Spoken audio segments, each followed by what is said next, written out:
Doctores, ¿cómo hacemos diagnóstico del embarazo? Para eso tenemos tres datos. Diagnóstico presuntivo, que son los síntomas inespecíficos, probables, y luego ya los que confirman, que son los de certeza. Entonces acá ustedes tienen que reconocer qué tipo de síntomas es. Presuntivo, todo lo inespecífico. Por ejemplo, las náuseas y los vómitos. Poliacuria, disuria, irritabilidad, se queda dormida, somnolencia. Estos son síntomas presuntivos, ¿correcto? Y todo lo que tiene que ver en la mama y en la piel. Mastodinia, tensión mamaria, hiperplasia de las glándulas de Montgomery, que están a nivel de la areola, etc. O la línea bruna, el cloasma gravídico, las estrías, etc. Todos los cambios cutáneos, al igual que en la glándula mamaria, también están dentro de los síntomas presuntivos. Los probables son los que están en mayor cantidad, por ejemplo, la amenorrea. Recuerden, la causa de amenorrea secundaria más frecuente, embarazo.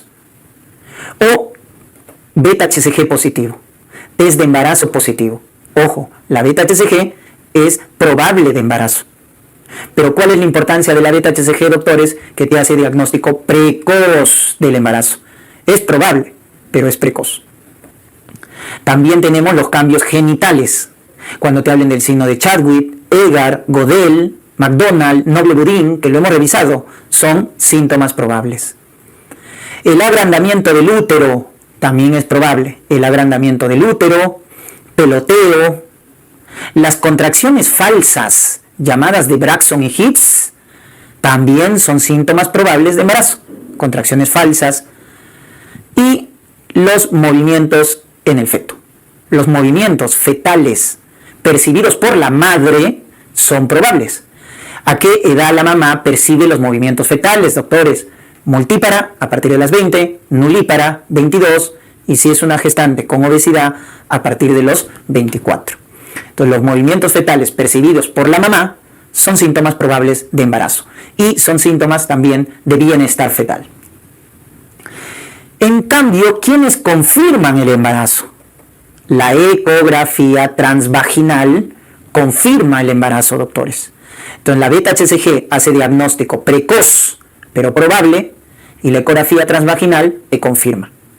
A las 4 semanas, saco gestacional. A las 4 semanas. A las 5 semanas, un embrión. Y puedo medir la longitud cráneo-caudal, que es el mejor parámetro para calcular la edad gestacional. ¿Estamos? Ahí está, longitud cráneo-caudal, embrioncito, a las 5 semanas.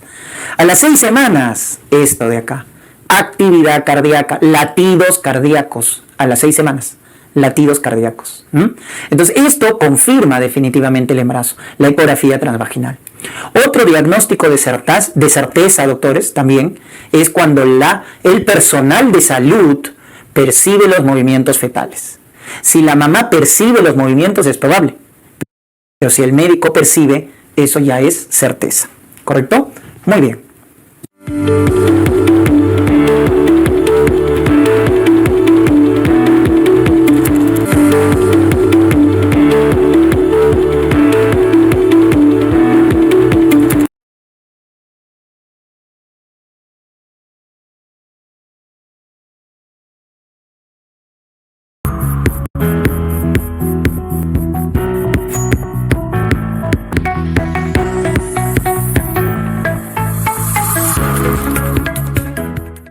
Nutrición en el embarazo, ¿correcto?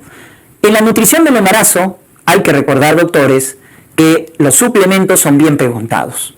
Para comenzar, una gestante debe aumentar en el segundo y tercer trimestre 300 kilocalorías al día.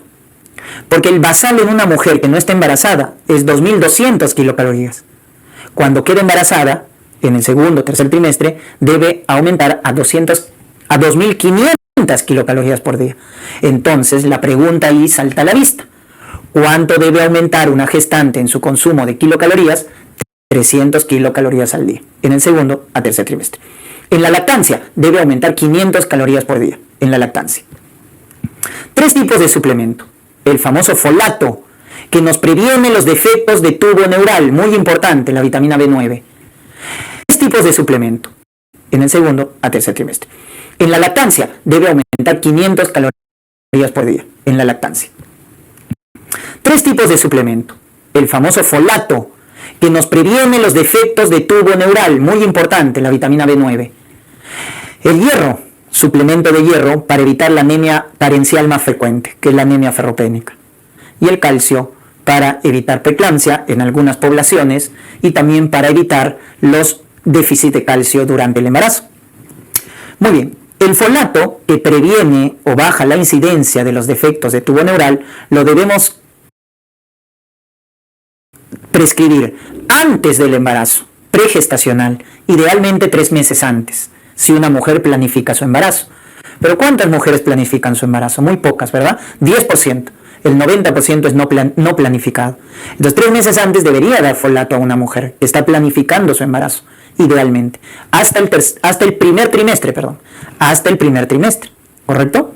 La dosis, sí, y en el caso, para seguir la idea, del hierro, es a partir de las 14 semanas el suplemento.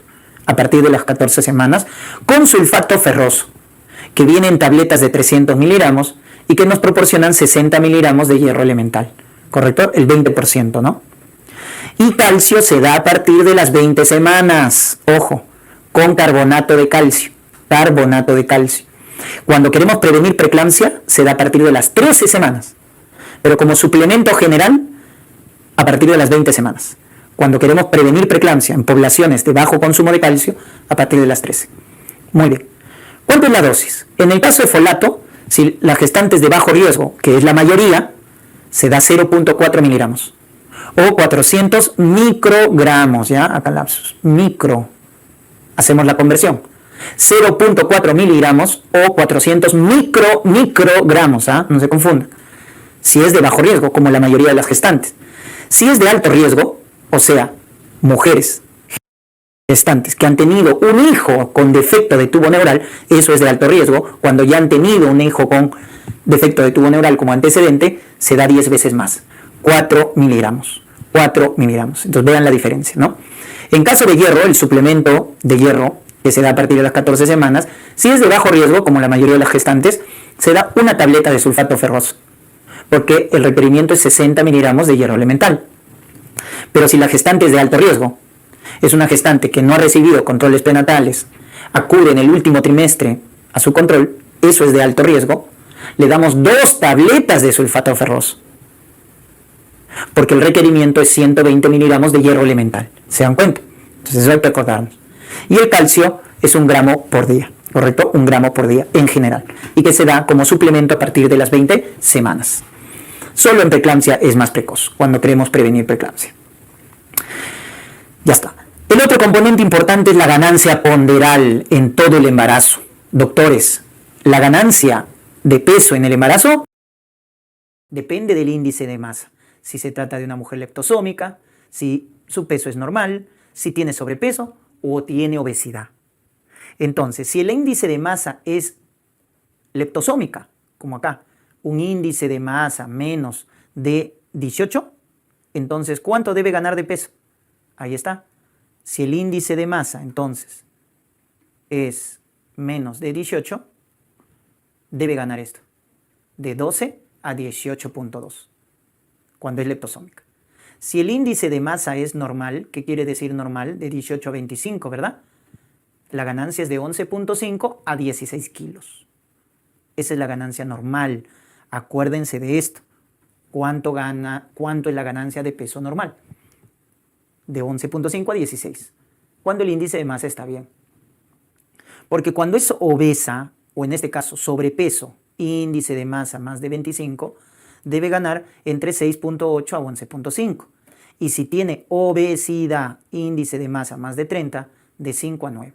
De 5 a 9. Entonces siempre les digo que se recuerden estos dos, porque es lo que más preguntan. Cuando su índice de masa es normal, la gestante debe ganar de 11.5 a 16 kilos durante todo el embarazo. Promedio, 12 kilos.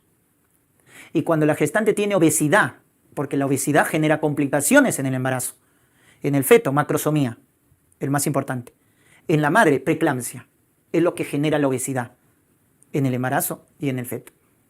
Entonces, cuando la madre es obesa, debe ganar menos peso, de 5 a 9 kilos, promedio 7 kilos. ¿Se dan cuenta? Entonces, la ganancia ponderal es inversamente proporcional al índice de masa. Si tiene más índice, debe ganar menos peso. Si tiene menos índice de masa corporal, debe ganar más peso. ¿Ya? Muy bien.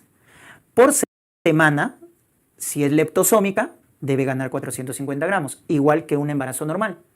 Pero cuando es sobrepeso, ya debe ganar menos por semana, en el segundo y tercer trimestre, 270 gramos. Y cuando tiene obesidad, debe ganar 230 gramos por semana.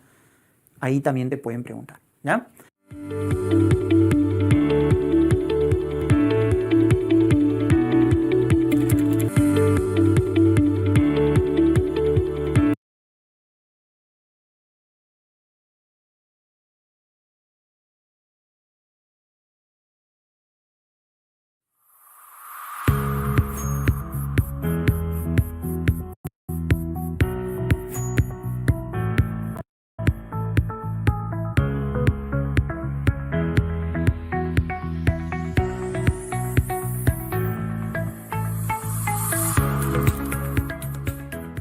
Bien, doctores, vamos a revisar lo que viene a ser el tema de evaluación gestacional, ¿correcto? Empezamos.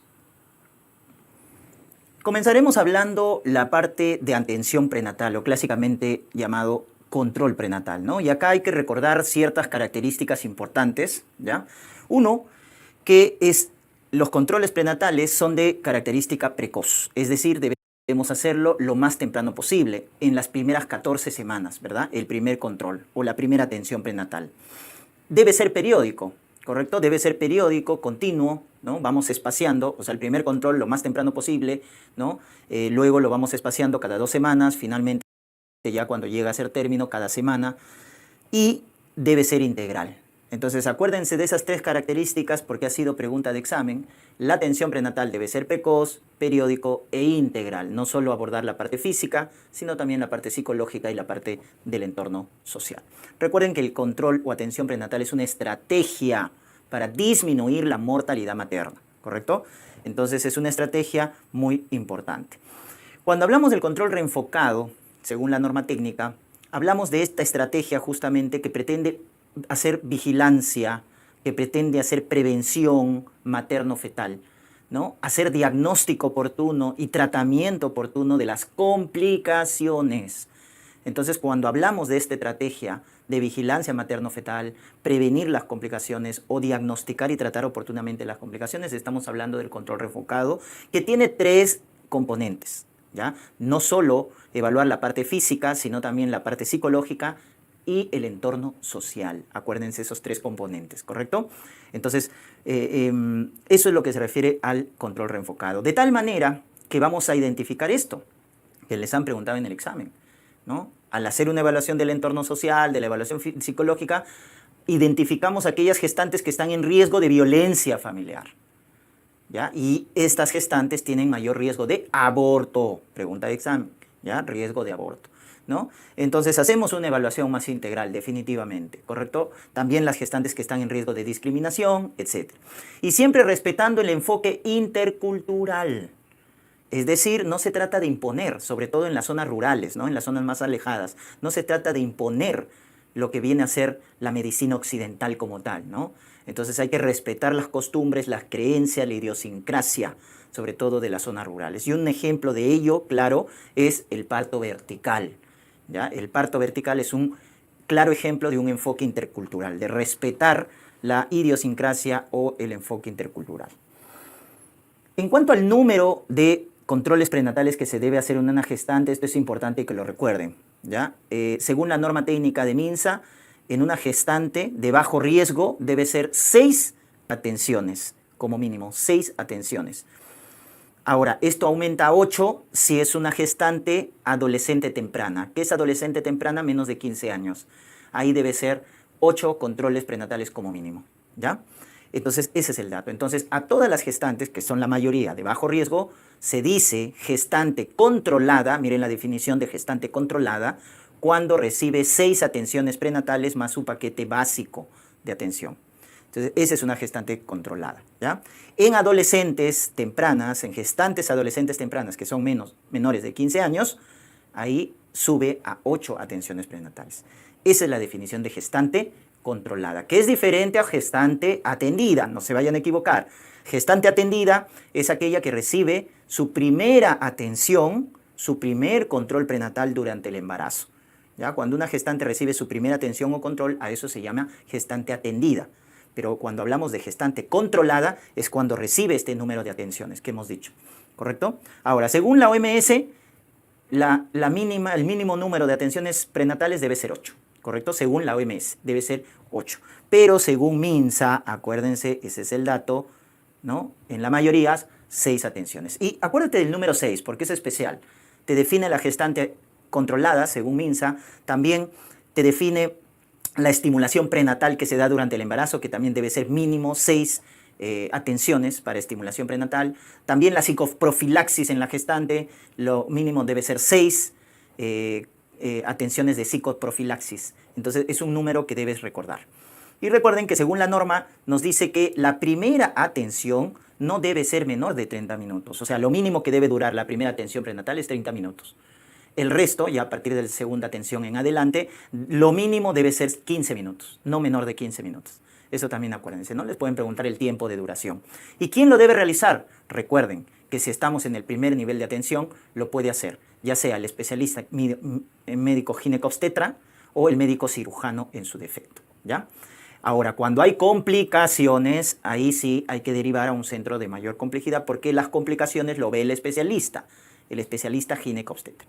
¿Ya? Entonces recuerden que el primer control, el segundo control en un establecimiento de atención de salud, de primera atención, de la atención primaria de salud, lo hace, ¿no?, el médico ginecobstetra, o el médico cirujano. Y si te hablan de complicaciones obstétricas, esa atención solo es exclusiva del médico ginecobstetra como especialista. ¿Ya? Muy bien.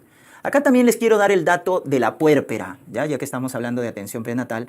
También hay la definición de puérpera atendida y puérpera controlada. La definición de puérpera atendida, por favor apúntenlo, es cuando una puérpera recibe su primera atención ambulatoria. Esa es una puérpera atendida. En cambio, cuando recibe 2 atenciones ambulatorias más su control de hemoglobina a los 30 días, ¿correcto? Eso ya pasa a ser una puérpera controlada. Cuando recibe 2 atenciones ambulatorias, tiene su control de hemoglobina a los 30 días. Esa es una puérpera ya controlada. Muy bien. Y en el primer control, recuerden, doctores, en el primer control o la primera atención hay que hacer la evaluación, hay que hacer, ¿no es cierto?, el cálculo, la evaluación integral, o sea, evaluación médica, obstétrica, el examen físico, la historia clínica como tal, calcular su fecha probable de parto, la educación que se da a la gestante, ¿no?, de los estilos de vida saludable, todo eso se hace en el primer control. Y una batería de exámenes que deben recordar, por ejemplo, la hemoglobina, para ver el riesgo de anemia, grupo factor, para ver el riesgo de isoinmunización RH, acuérdense, si es RH negativa, está en riesgo. La glucosa en ayunas, ¿no?, para determinar lo que es la diabetes gestacional, ¿ya? Lo que viene a ser el examen de orina y el urocultivo en el primer control es muy importante para identificar las gestantes que están con diagnóstico de una bacteriuria asintomática, porque todas las bacteriurias asintomáticas se tratan con antibióticos en la gestante, recuerden ese dato. Lo que viene a ser el control de presión arterial también, control de presión arterial, control de Papa Nicolau, se solicita un Papa Nicolau a la gestante, VIH, ¿no?, su prueba de ELISA o prueba rápida, su VDRL o RPR para sífilis, ¿ya? Recuerden, para sífilis. Entonces, esa es una batería que hay que solicitarle a la paciente, ¿no? También antígenos de superficie, según la norma técnica de MINSA, para hepatitis B, su TSH también, dosaje de TSH, y su ecografía de primer trimestre, ¿no?, en las primeras 14 semanas, entre las 10 a 14 semanas. Entonces, ese es el paquete, digamos, de exámenes auxiliares que ustedes deben tener en cuenta, ¿ya?, para solicitar en el primer control, ¿ya? Los demás salen por descarte, ¿no? Si me dicen prueba de tolerancia oral a la glucosa, no va. Dosaje de alfa-fetoproteína, no va. Test de Coombs, no va. Eso es después. Primero pides grupo y factor. Y según el resultado, si sale RH negativo, recién pedirás test de Coombs. Pides glucosa en ayunas. Si sale alterado, ya luego en el tamizaje se pedirá prueba de tolerancia oral a la glucosa, ¿verdad? Entonces recuerden que este es el paquete básico que se le pide en una primera atención prenatal. Y un dato también acá, revisando la norma técnica, es que se pide, según MINSA, en el primer control proteinuria. Pero la verdad ese concepto está desfasado, porque pedir proteinuria en el primer control no tiene razón de ser. debería ser a partir de las 20 semanas, ¿verdad? Para diagnosticar el estado hipertensivo más importante, que es la preeclampsia. Pero, recuerden, la norma técnica sí incluye dentro de su paquete integral proteinuria en el primer control, por si acaso. Muy bien.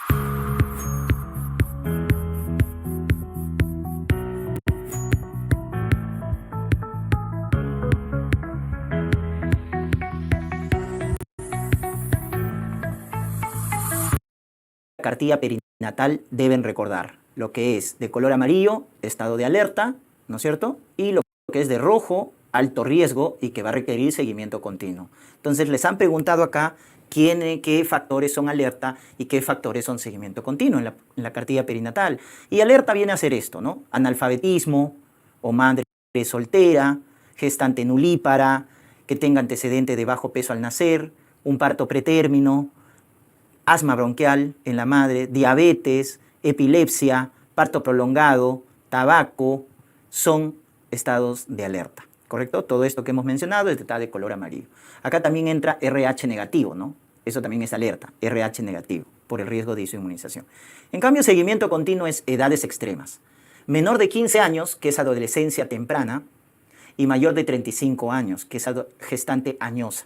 Entonces, las edades extremas es de seguimiento continuo por las complicaciones que conlleva, ¿no? El riesgo de complicaciones. Ojo, cesáreas, en plural, 2 o más cesáreas es seguimiento continuo. Porque si te dicen una cesárea es alerta, pero 2 o más ya es seguimiento continuo. Aborto recurrente, nuevamente, si te dicen 1 o 2 abortos, alerta. Pero si te dicen 3 o más abortos, que es la definición de aborto recurrente, ya es seguimiento continuo. Gestante con cardiopatía, seguimiento continuo. Y las principales causas de muerte materna, hemorragia posparto, preeclampsia como antecedente, ya es seguimiento continuo. Causas de muerte materna indirecta, tuberculosis, VIH en la gestante, es seguimiento continuo. Y lo que te preguntaron en el examen, ¿no? Si es RH negativa, es alerta. Pero si te dice RH negativa con test de Q positivo, eso ya es seguimiento continuo, ¿correcto? Miren, RH negativa con test de Coombs indirecto, porque le estamos haciendo a la madre, positivo. Es decir, que esté sensibilizada. Eso ya es seguimiento continuo, ¿ya? Entonces miren la diferencia, ¿no?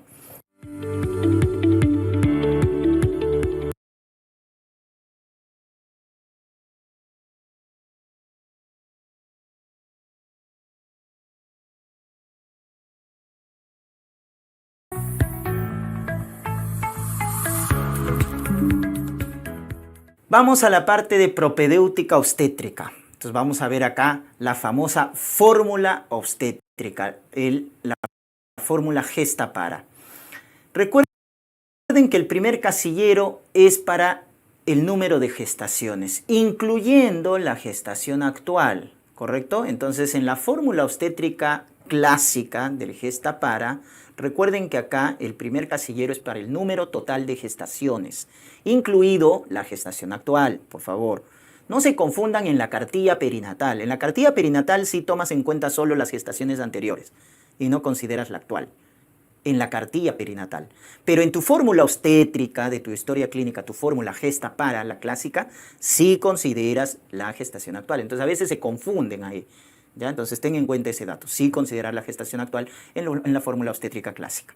Luego viene la paridad, número de partos. Y el primer casillero en la paridad es los partos a término, es decir, los que tienen más de 37 semanas. Luego el segundo casillero para tus pretérminos, menores de 37 semanas. O también los óbitos. Los óbitos entran acá, junto con los partos pretérminos, en el segundo casillero. En el tercer casillero entran todos los muertos, pero menores de 22 semanas. Aborto, ectópico, mola, en tu tercer casillero. De esa manera vas a contar tu fórmula obstétrica, ¿correcto? Y en el último casillero es el número de hijos vivos. Número de hijos vivos. No se equivoquen acá tampoco. No es nacidos vivos. Es número de hijos vivos en ese momento. Entonces, si por ahí alguien se murió, no sé, tuvo 2 hijos, pero uno se murió a los 10 años, pero actualmente solo uno está vivo, entonces en el último casillero solo va uno. Porque el último casillero es el número de hijos vivos en la actualidad. no el número de hijos nacidos vivos. A veces se confunden ahí también. Pero lo vamos a ver cuando revisen el banco de preguntas. Entonces la idea acá es que sepan la teoría para luego aplicar en la práctica, ¿no? Entonces, otro dato importante que les quiero dar en la fórmula obstétrica es el embarazo múltiple. Y en el embarazo múltiple vamos a hablar del más frecuente, el embarazo doble. Acuérdense de este dato, que se va a contar un embarazo doble, ¿correcto? Una gestación doble como una gesta, porque es una gestación, pero son 2 partos. Y generalmente estos partos son pretérminos, generalmente, ¿no? Porque acuérdate que en el embarazo múltiple la principal complicación en general es la prematuridad. Entonces generalmente son prematuros. A menos que te diga el caso clínico, ¿no? Una gestación doble cuyo parto fue a término o que fue sin complicaciones, como por ahí en algún banco, ¿no? Parto doble de una gestación doble pero sin complicaciones. Entonces fueron a término, ¿no? Fueron a término. Pero si no, tienes que indicar que son pretérminos y ya sabes dónde van, ¿no? En el segundo casillero de la paridad. Entonces con eso vamos a construir la fórmula obstétrica. La fecha de última regla, recuerden, ¿ya? Ahí está el dato de la gestación doble, ¿verdad? Ya, la fecha de última regla, recuerden, es el primer día de la última menstruación, doctores. Primer día de la última menstruación. Recuerden los criterios, porque les pueden preguntar, les han preguntado, de una fecha de última regla confiable. Acuérdense que la gestante, que la mujer se acuerde la fecha exacta. 2, que tenga ciclos regulares previos al embarazo, que haya tenido ciclos regulares y que no haya utilizado métodos anticonceptivos. Orales, 3 meses antes del embarazo, o inyectables 6 meses antes del embarazo. Entonces, si cumple esos criterios, se dice que la fecha de última regla es confiable. Cuando se acuerda la fecha exacta, cuando tiene ciclos regulares y cuando no haya utilizado anticonceptivos previos al embarazo. 3 meses antes si eran por vía oral o 6 meses antes si eran inyectables. Entonces, eso es una fecha de última regla confiable. ¿Para qué? Para determinar la edad gestacional, para determinar la fecha probable de parto, etc. Para calcular la fecha probable de parto, que es en función a más o menos 40 semanas, es la fecha probable de parto, es decir, la edad, ¿no?, en la que llamamos a término normal, acá les han preguntado una reglita, la famosa regla de Naegele. La fórmula de Naegele es bien utilizada porque es práctica para calcular la fecha probable de parto. Entonces, ¿cómo calculamos la fecha probable de parto con la fórmula de Naegele? Fácil. A la fecha de última regla le sumamos 7 días y le restamos 3 meses. Y con eso obtenemos la fecha probable de parto. Sumamos 7 a los días y le restamos 3 a los meses. ¿Correcto? Esa es la fórmula de Naegele. Por ahí hay otras fórmulas, pero esta es la más utilizada, que les han preguntado en el examen, ¿no? Pero por ahí les preguntan la fórmula de Pinar, ¿ya? Es a la fecha de última regla le sumo 10 días y le resto 3 meses. Esa es la diferencia, ¿no? Que se le suma 10 días. Fórmula de Pinar. Pero esta es la que te han preguntado. Ahora, en la práctica te pueden preguntar, ¿no? Te dicen, por ejemplo, bueno, 21, vamos a poner 21 de junio del 2023, pues, ¿no? Es la fecha de última regla, ¿correcto? Ya está. Entonces, la fecha probable de parto, ¿cuánto sería? La fecha probable de parto sería, le sumo 7 a los días, sería 28, y le resto 3 a los meses, ¿verdad? Ahí está, del 2024. Esa sería su fecha probable de parto, doctores. Fácil, pero ojo, ojo, ojo con esta parte. Cuando ya sobrepasas los 30 días, es decir, si te hubiera tocado 28 de junio, del 23 y te piden calcular su fecha probable de parto, entonces 28 más 7 es 35. Y recuerda, ¿no es cierto?, que si sumas 7 y sale 35, entonces ya te pasaste del mes. Junio tiene 30 días, ¿no? Cuéntalo por los nudillos, ¿no? Enero 31, febrero 30 y así. Junio tiene 30. Entonces, si le sumas 7, 35, entonces quedaste acá con 5 días, ¿no? Porque junio tiene 30. Entonces, a 30 es 2 días. ¿Cuánto te faltaría para 7? 5 días. Por eso es 5 acá. ¿Correcto? Pero como te pasaste al sumar los días el mes de ese, ¿no es cierto? Te pasaste los 30 días o 31 días de acuerdo al mes, ya no le restas 3 a los meses, solo le restas 2. O sea que acá sería 4 del 2024. Esa sería su fecha probable de parto, ¿ya? Entonces, de manera general, como estás dando cuenta, para calcular la fecha probable de parto, sumamos 7 y restamos 3, ¿ya? De manera general. Pero, en la práctica, mucho cuidado. Cuando sobrepasa los 30 o 31 días de acuerdo al mes, ya no se le resta 3 a los meses, sino 2. La regla de McDonald en realidad está en desuso, pero es una regla que nos ayuda a calcular la edad gestacional en función de la altura uterina. Es 8/7 de la altura uterina. ¿correcto? 8/7 de la altura uterina. Y con eso calculamos la edad gestacional. Por eso decimos que la edad gestacional se asocia bastante a la altura uterina, sobre todo a partir de las 20 semanas. Tiene buena correlación. La regla de Johnson, recuerden, nos ayuda a calcular el ponderado fetal. Pero como ahora tenemos a la mano la ecografía, ya casi esta regla ha quedado en desuso, ¿no? Tanto McDonald como Johnson han quedado relegadas porque para calcular la edad gestacional tenemos los gestogramas, dispositivos incluso electrónicos que nos calculan de manera más objetiva la edad gestacional, ¿no? Y para el ponderado fetal, pues definitivamente la ecografía nos hace un cálculo más objetivo del peso fetal. Recuerden que la altura uterina es un parámetro importante en la evaluación obstétrica, ¿ya? Se mide desde la sínfisis púbica hasta el fondo del útero. Y hay una buena correlación de la altura con la edad, sobre todo a partir de las 20 semanas, entre las 20 y 34 semanas. Entonces, si una gestante tiene 25 semanas, su altura uterina promedio será 25 centímetros. 30 semanas, 30 centímetros. Hay buena correlación. Cuando se diferencian en dos, o sea, en dos unidades, es decir, si la altura es 20 centímetros y la edad gestacional es 23 semanas, entonces te das cuenta que está alterado más de 2 unidades, ya sea para arriba o para abajo, ahí ya decimos que está alterado, ¿ya? Decimos que está alterado. Entonces, cuando hay una altura uterina disminuida para la edad gestacional, ¿no es cierto? Tiene, por ejemplo, 20 centímetros de altura, pero su edad gestacional es 23 semanas. Entonces está disminuida. O al revés, puede estar aumentada. Tiene 23 centímetros, pero su edad gestacional es 20 semanas. Entonces está aumentada la altura uterina para la edad gestacional. ¿Qué es lo que les han preguntado acá? Lo que viene a ser sus causas. Causa de altura uterina disminuida para la edad gestacional, oligohidramnios, o sea que haya poco líquido amniótico, que se define como un ILA, índice de líquido amniótico, menor de 5 centímetros o pozo mayor menos de 2 centímetros. Esa es una causa. Otro, el RCU, ¿no? Un ponderado fetal por debajo del percentil 10. Otro, el óbito en transverso, en situación transversa.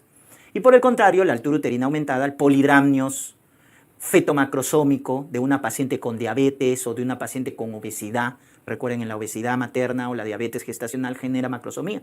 Y esa es una causa de altura uterina aumentada, que les han preguntado en los exámenes. Embarazo múltiple también. Enfermedad trofoblástica. Recuerden que una característica clínica de la mola, sobre todo la más frecuente, la mola total, es que la altura uterina está aumentada para la edad gestacional. Miomas también en el embarazo, en el útero, ¿no es cierto? Durante el embarazo también hacen que aumente la altura uterina. Entonces esas causas, acuérdate, porque te pueden preguntar, ¿no? Etiologías de alturas uterinas disminuidas para la edad o aumentadas para la edad gestacional.